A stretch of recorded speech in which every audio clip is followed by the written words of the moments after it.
Let me show you how I built a custom exhaust for this Yamaha XS650 chopper. The owner brought it to me with a regular carbon steel exhaust and asked me to remake it out of stainless steel. I love working with stainless for several reasons. It has a bright, attractive finish with beautiful colors that heat brings out. It'll never rust, so it doesn't need to be coated or wrapped, and it can even be useful for tuning the bike because the color of the headers shows how hot the exhaust gases get at certain RPMs.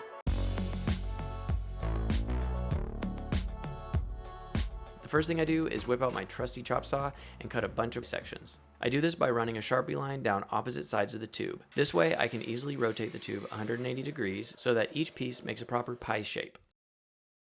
I like a 5-degree cut angle so that each pie cut adds 10 degrees to a bend. Much more than that and the bend starts to look blocky, and that's not good. Now with a handful of rough cuts, I have to get them prepped before they're ready to weld. It takes me almost 5 minutes per piece to deburr and flatten the ends perfectly because there can't be any gaps between the pieces. The belt sander works great to get the seams nice and tight. With about 100 sections to cut and prep for this exhaust, I don't even want to think about how much time this took. But being thorough here makes the rest of the project go much smoother. Moving to the bike, I mount up this header flange with a 5-inch stub out to match the client's original design. Then it's time to tack together some pie cuts so that I can start creating the shape of the first bend. When tacking sections together, I ground the whole table and put the first tack on the back side of the bend. Once I have a few tacked like that, I clamp them all tight on the inside of the bend and make sure that they all line up perfectly. Then I'll go ahead and put 2 more tacks on each seam. 3 tacks should be plenty to hold them over until the final weld. I usually tack groups of 3 pieces together because that creates little 30-degree sections that I can twist to create compound bends when I need to. Then I position those sections on the exhaust and tack them all into one piece. Then rinse and repeat for the other side. Now it's time to make the metal shine. First I brighten it up with a blue scouring pad on this die grinder. Then I finish it off with a lubricated green Scotch-Brite pad that gives it a nice uniform satin finish. I do all of my TIG welding with this Hobart Easy TIG that has next to no adjustments, so I have to manually pulse my welds and control post flow with my foot pedal. I use 3/32 tungsten that I sharpen on a grinder, and of course I back purge the tube with pure argon to avoid sugaring. Here's an example of a weld without backflow. The black bubbling you see is from the chromium in the stainless oxidizing when the metal liquefies, which makes a weak and brittle weld that has lost its ability to resist rust. With this thin wall stainless, good gas coverage and heat control are very important.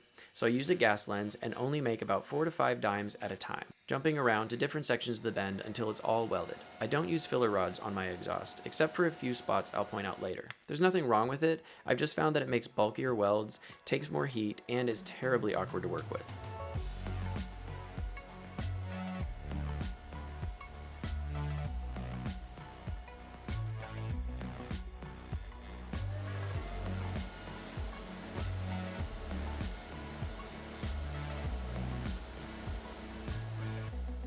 This is what a sufficiently purged backside of a weld should look like.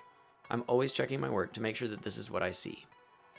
Now that I've got the horns put together and headed in the right direction, I wanted to get started on the end of the exhaust since the bracket was already in place and I'm trying to recreate what was on it before. I welded 6mm nuts flush in the tube so that I could still slide the clamps over the exhaust when it's done.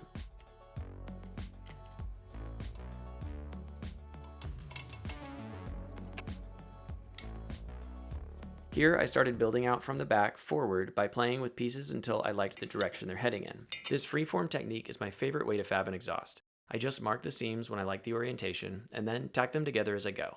Once I have a decent section formed, I'll polish it up and fully weld it.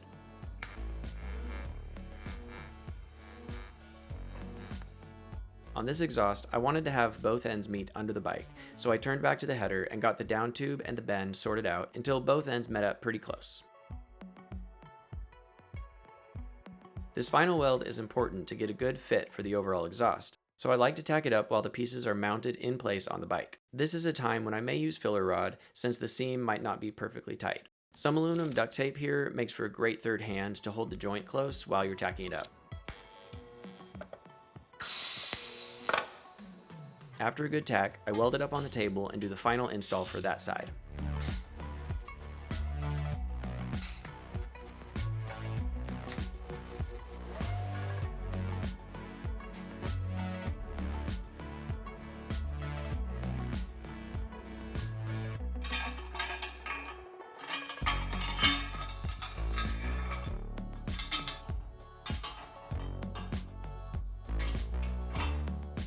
With one side finished, I follow that same process to make the other one. This seam was a little wide at the bottom, so I had to use filler rod, and you can see here how the weld is a little messier than the tight ones. This goes to show how important fitment is and why I hide the last weld under the bike. Now I just have to finish up the exhaust tips.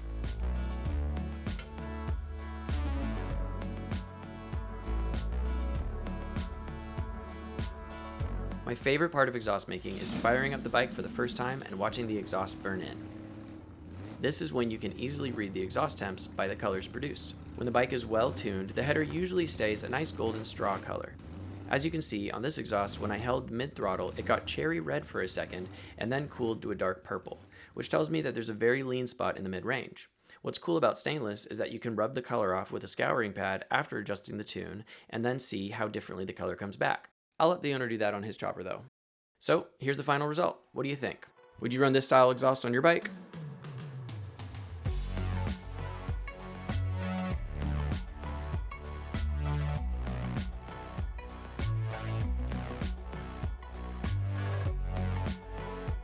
Hey, thanks for watching this video. I really hope you enjoyed it. I'll see you next time, and ride safe.